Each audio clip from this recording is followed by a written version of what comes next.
참 예수님, 우리는 3월 초에 사순절을 제2수요일로 해서 맞이했고, 어느 틈엔가 오늘 이렇게 주님 순환 성지주일을 맞이했습니다. 예수님께서는 드디어 당신 공생활의 그 마침표가 되는 예루살렘에 나귀를 타고 입성을 하십니다. 수많은 군중이 성지가지를 흔들면서 또한 자기 옷을 땅에 깔아서 예수님을 대대적으로 환영을 합니다. 그러던 군중이 갑자기 돌변을 해서 십자가에 못 박으라는 폭도로 변합니다. 우리는 여기서 군중의 이중성을 엿보게 됩니다. 어떻게 이렇게 180도 다른 행동을 할 수 있을까? 이러한 모순된 모습이 어떻게 가능할까? 우리도 살아가면서 이런 경우를 겪을 때가 있습니다. 그렇게도 다정하고 정겹게 지내던 사람이 어느 날 갑자기 이유도 없이 나를 증오하고 미워하는 관계로 변했을 때 너무나도 황당하고 당황스러운 그런 순간을 겪는 경우도 있을 겁니다. 정말 이해할 수 없는 일을 겪으면서도 나중에 다시 돌아오겠지 하면서 그래도 가느다란 그런 희망을 갖게 됩니다. 그렇지만 오늘 복음에 보듯이 예수님은 이 군중과 마주하십니다. 개인이 아니라 군중. 수많은 무리들이 예수님을 바라보면서 주님의 이름으로 오시는 이여 찬미 받으소서, 높은 곳에 호산나. 자, 이렇게 예수님을 메시아로 고백을 하면서 예수님을 대대적으로 환영을 합니다. 그런데 얼마 지나지 않아서 이 군중들은 예수님께 손가락질을 하면서 십자가에 못 박으라 라고 하는 이런 폭도로 변하고 맙니다. 일종의 군중의 변심이죠. 어떻게 수많은 무리들이 이처럼 일사불란하게 움직이면서 예수님을 십자가에 처형하는데 동조하고 있는가? 정말 이해할 수 없는 일입니다. 군중 심리라는 것이 있습니다. 많은 사람들이 같은 행동을 할 때 집단에서 고립되지 않거나 모욕당하지 않으려고 그 행동에 동조하려는 심리를 뜻합니다. 군중이 아니더라도 우리는 이러한 행동에 아무 생각 없이 가담하는 경우를 종종 체험하게 됩니다. 나는 별로 관심이 없는데 사람들이 많이 사서 입으니까 나도 따라서 그 옷을 사서 입는 경우도 많죠. 많은 사람들이 맛이 있다고 하니까 그 맛집을 찾아가서 음식을 먹는 행위도 그렇습니다. 또 여럿이 이렇게 모여 있을 때 그 자리에 없는 사람을 뒷담화하는 이런 때도 있습니다. 자, 이러한 행위들이 넓게 보면은 군중 심리라고 이야기할 수가 있습니다. 군중 심리가 다 잘못된 것은 아니에요. 그렇지만은 많은 경우에 사람의 목숨이 걸린 무서운 결과를 초래할 수도 있다는 사실을 우리는 알아야 합니다. 왜냐하면 군중이라는 집단이 비이성적인 단체 행동으로 인해서 증오와 폭력, 극단적으로는 학살이라는 광기로 변할 수가 있기 때문입니다. 오늘 복음에 나오듯이 예수님도 이렇게 돌변한 군중들의 군중 심리로 인해서 사람들 손에 붙잡히고 또 그래서 고통과 순환을 겪으시고 십자가에 못 박혀서 비참하게 삶을 마감하십니다. 군중들만 예수님을 죽음으로 몰아넣었을까요? 예수님의 제자들도 자신들의 스승을 배반합니다. 예수님은 십자가에 처절히 매달려서 큰 소리로 외치십니다. 저의 하느님, 저의 하느님, 어찌하여 저를 버리십니까? 이런 말씀을 남기시고 결국 십자가에서 숨을 거두십니다.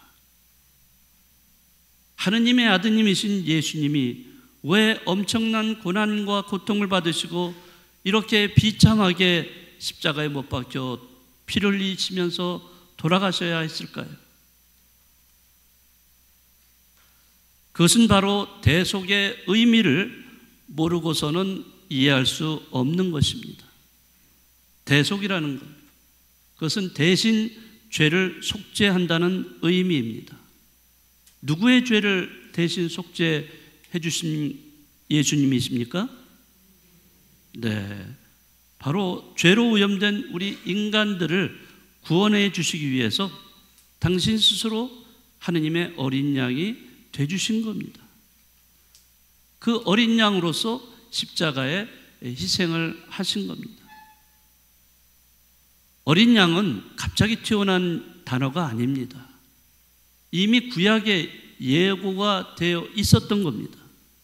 그 예고는 이미 이집트에서 이스라엘 백성들이 파라오 왕 밑에서 종살이할 때 모세를 하느님께서 보내주셨고 또 모세 인도로 이스라엘 백성이 거기서 해방돼서 나오게 되죠.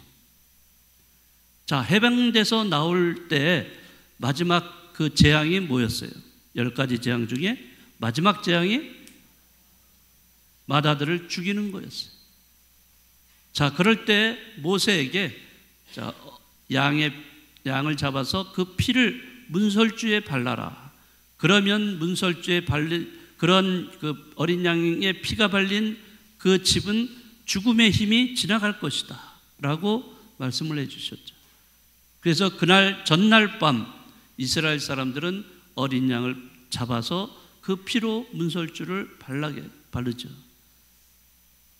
그날 밤에 하느님의 그 죽음의 힘이 그것을 지나가죠. 바로 문설주의 피가 발려진 그 집은 그 죽음의 힘이 건너갔어요. 그리고 이집트의 모든 맏배들은 죽음을 당하게 됩니다. 바로 그 밤이 이집트인들한테는 죽음의 밤이었지만 이스라엘 사람들한테는 해방의 구원의 밤이었어요. 죽음의 힘이 건너갔다는 거예요. 어떻게 해서? 어린 양의 피가 발렸기 때문에 거기에는 지나갔다는 거죠. 그래서 파스카라는 말이 나오게 된 거예요. 파스카라는 것은 건너가다, 지나가다 이런 뜻입니다. 자, 그렇게 해서 그 죽음의 힘이 지나가게 되고 이스라엘 백성들은 해방이 되었던 그러한 날이었습니다. 바로 예수님은 신약에 오셔서 그 어린 양을 상징적으로 또 보여주고 계십니다. 당신 자신이 희생제물이 되셔서 십자가상에 못 박혀서 어린 양으로서 희생되셨고 그 희생으로 인해서 우리 죄를 구원해 주신 그러한 사건이라고 할 수가 있습니다. 이게 바로 대속이에요. 예수님 우리 죄를 대신해서 희생하신 거죠. 예수님의 고통과 순환 그리고 죽음은 우리 인간을 죄와 죽음에서 살려주시기 위함이었습니다. 예수님의 죽음과 부활이 바로 나를 살리시고 새롭게 살아가도록 베풀어 주시는 하느님의 은총이라는 사실을 우리는 깨달아야 할 것입니다. 우리도 살아가면서 겪는 고통과 아픔이 있습니다. 많은 경우에는 내가 잘못하고 내가 죄를 지었기 때문에 그것으로 인해서 내가 고통과 아픔을 겪는 경우가 많습니다. 그러나 또 다른 경우가 있죠. 내가 아무런 잘못을 하지 않았음에도 불구하고 내가 고통을 받는 경우가 있어요. 그것은 다른 사람이 저지른 것에 대한 그것을 내가 대신 희생하고 있는 거예요. 그런 경우도 있습니다. 자, 그럴 때 우리가 신앙인이라면 우리는 묵묵하게 그것을 받아들이고 그 고통을 겪어 나가야 될 것입니다. 상대방을 대신한 희생이라고도 할 수가 있죠. 그런데 제3자의 입장에서 본다면 그러한 행위는 남을 위해서 자신을 희생한다는 것은 정말 어리석은 짓이다, 바보스러운 일이다 라고 얘기할지 모르겠습니다. 그렇지만 우리가 정말 예수님의 제자라고 한다면 우리도 예수님처럼 행동을 해야 합니다. 그것은 남이 행복해지도록, 남이 기쁨을 가지고 살아갈 수 있도록 내가 조금이라도 희생하고 내가 조금이라도 헌신할 수 있는 것, 바로 그렇게 되는 사람이 진정한 신앙인이라고 할 수가 있습니다. 우리가 살아가고 있는 이 세상은 전혀 이러한 것이 통하지 않습니다. 자기만을 위해서 이기적인 행동이 나올 뿐이지 남을 생각하지 않아요. 그러나 우리가 정말 진정한 신앙인이라면 오늘 여러분들이 예수님께서 이렇게 십자가상에 돌아가셨듯이 그것은 하나의 희생이에요. 우리를 위한 희생.